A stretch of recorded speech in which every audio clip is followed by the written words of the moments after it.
Bonjour, les élèves de la classe EB8. Le titre de notre leçon est Chromosome, support de l'information génétique. Que veut dire le karyotype? Le karyotype était réalisé à partir des chromosomes, d'une cellule à deux chromatides.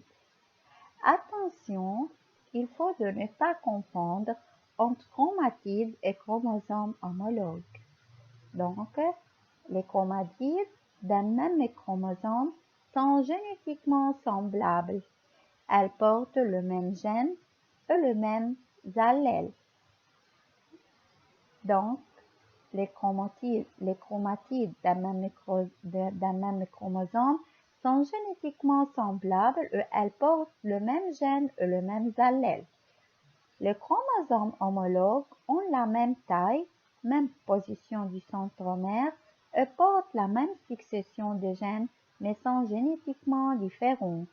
Donc, les chromatides ont le même gène et le même allèle, les mêmes allèles, tandis que les chromosomes sont génétiquement différents.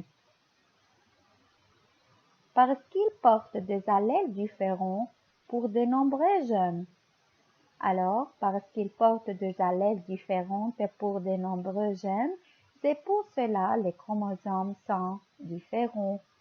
Ils sont homologues par leur taille, par la position du centromère, et elles portent encore la succession de gènes, mais génétiquement différents, tandis que les chromatides d'un même chromosome sont génétiquement semblables. Elles portent le même gène et le même allèle. L'information génétique est une organisation coordonnée à cette manière.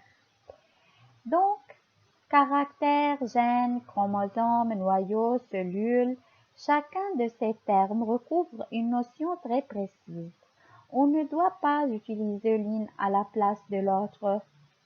Donc, la cellule contient le noyau et le noyau contient les chromosomes, qui sont les supports de l'information génétique. Donc, les chromosomes supportent l'information génétique différente. Le gène détermine un caractère dans l'organisme. Donc, lorsque je dis gène, je dis un caractère. Exemple, un gène commande aux cellules de la peau la fabrication du pigment noir, la mélanine. Donc, le gène est le